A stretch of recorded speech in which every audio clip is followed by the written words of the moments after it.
Salut à tous, c'est Tonio, la chaîne Alp Fishing. Et on se retrouve aujourd'hui samedi 13 mars pour l'ouverture de la première catégorie, l'ouverture de la truite. Alors j'ai attendu une petite heure que le jour se lève, mais voilà, je viens d'arriver faire quelques truites un petit peu plus bas. Bon voilà, l'autre objectif pour moi aujourd'hui, c'est de vous montrer un petit peu en situation cette pêche de la truite au toc.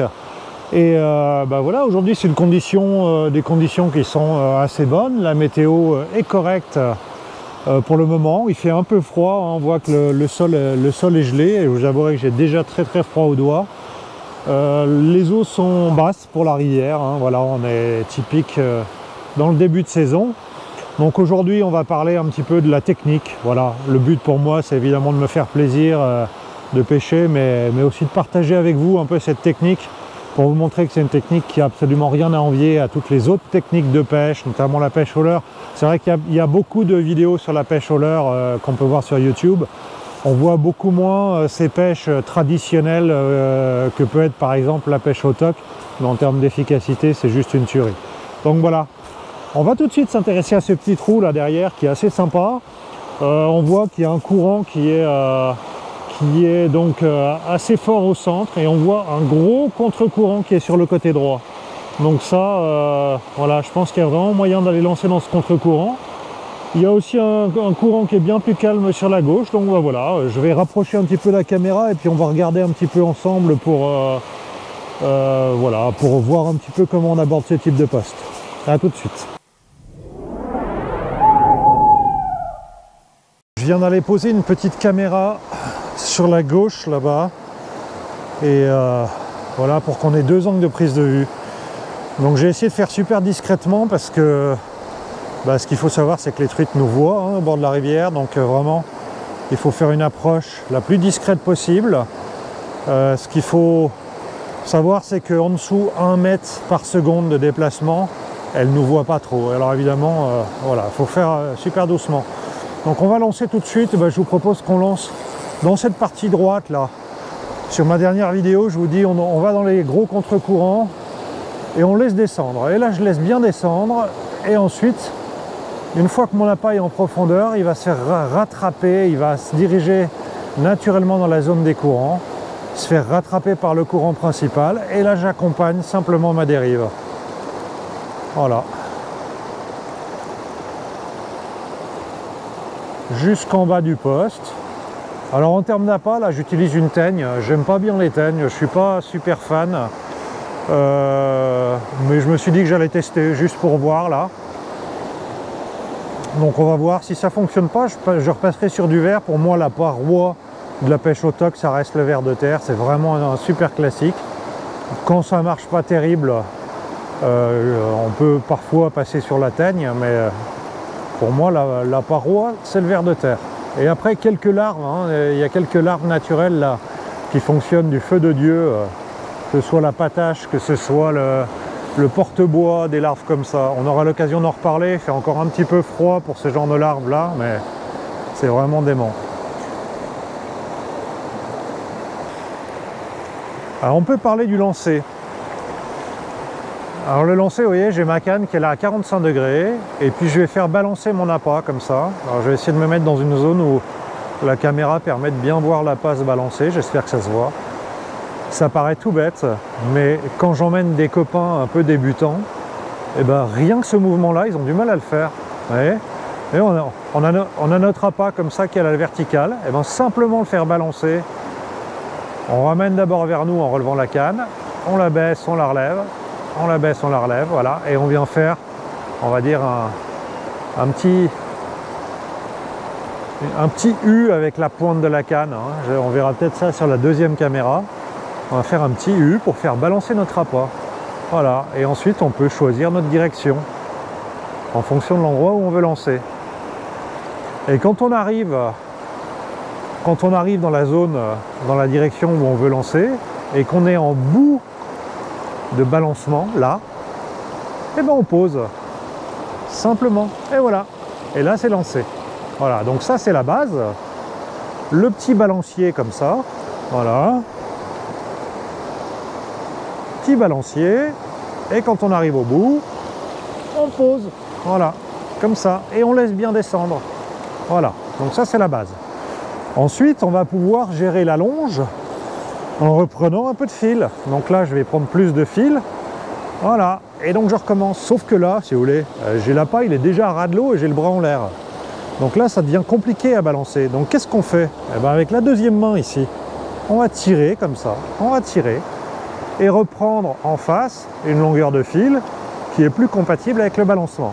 Et donc j'ai main droite, alors je suis gaucher, hein, désolé, mais voilà, je suis gaucher, donc main droite, je tiens mon fil qui est en sortie de moulinet et je peux balancer. Qu'est-ce qui va se passer? C'est qu'une fois que je vais lancer là-bas, je lâche mon fil et je vais avoir davantage de fil et donc pouvoir lancer plus loin. Voilà.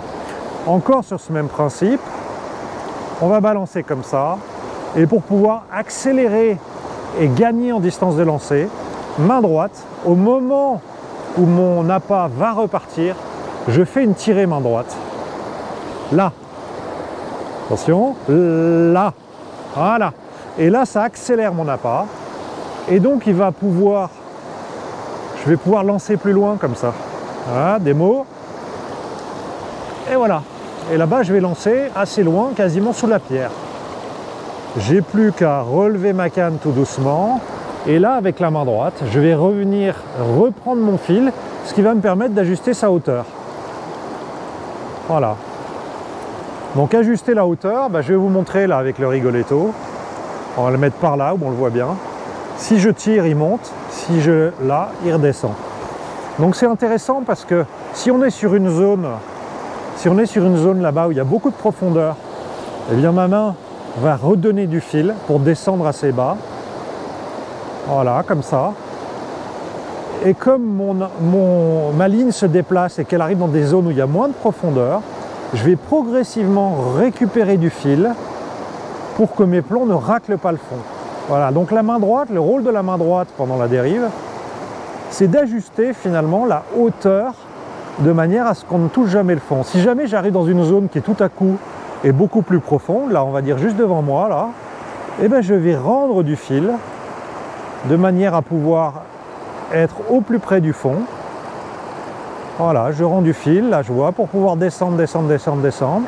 Et si j'arrive dans une zone où il y a moins de courant, eh ben, je vais récupérer du fil pour ajuster ma profondeur de pêche. Voilà, donc la main droite, elle va avoir ce rôle-là. Enfin, la main gauche pour la plupart des gens, parce que la plupart des gens sont quand même droitiers. Donc la deuxième main, on va dire, elle va avoir ce rôle-là. Alors, je vais essayer de pêcher cette zone-là, là, qui est juste devant, que j'ai pas pêché. Bon, alors je pense que vu le bazar que j'ai fait, les truites m'ont vu depuis bien longtemps, mais ça se tente quand même. Voilà, là je garde mon rigoletto vraiment à la limite du courant et du contre-courant.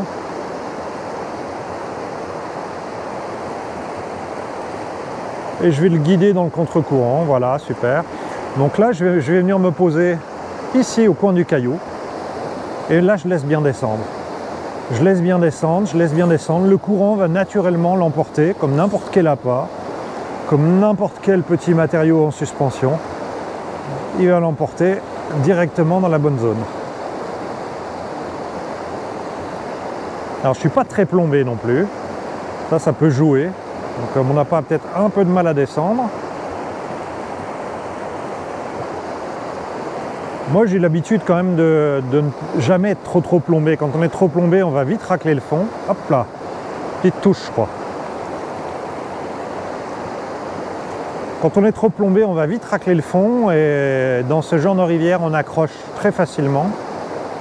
Donc j'évite de trop plomber et en revanche, j'essaie d'exploiter vraiment les zones de calme pour pouvoir descendre en profondeur avec une plombée relativement légère. Voilà, on va quand même essayer de faire une petite truite dans ce trou là. J'imagine qu'il en reste une ou deux qui ne m'ont pas vu.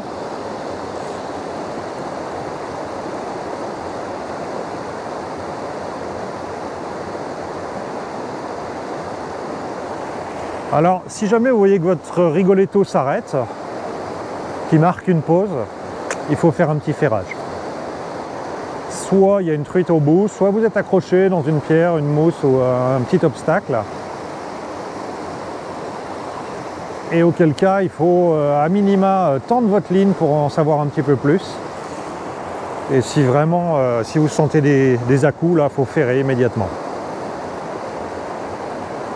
Hop là, là j'ai senti une petite tape, donc j'ai ferré, peut-être un peu tôt. Alors le ferrage, un point important au ferrage, le ferrage c'est juste un petit coup de poignet, hein. Faut pas tirer comme une bête et envoyer votre ligne dans les arbres derrière.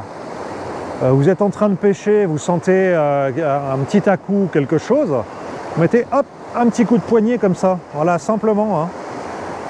On va pas mettre un grand coup comme ça pour ferrer, hein. C'est un petit coup de poignet, ça suffit. De toute manière, la pêche au toc, c'est une pêche où on porte sa ligne, on porte son appât, on est toujours tendu. Donc ça veut dire que dès qu'on sent une petite touche, voilà, là j'ai senti un petit truc, hop, je ferre. Alors je peux peut-être ferrer dans le vide si vous voulez, mais je vais pas non plus l'envoyer dans les arbres en haut. Voilà. Ah, c'est une erreur classique du débutant, hein, mais voilà, c'est important de le dire, le ferrage c'est juste un petit coup de poignet. Bon voilà pour les bases, hein, rien d'exceptionnel. J'espère que j'oublie rien, mais bon, peut-être que ça me reviendra au fur et à mesure. Moi ce que je vous propose c'est qu'on aille faire un peu de poisson, là. On va parler un petit peu moins, puis on va pêcher un peu plus, hein.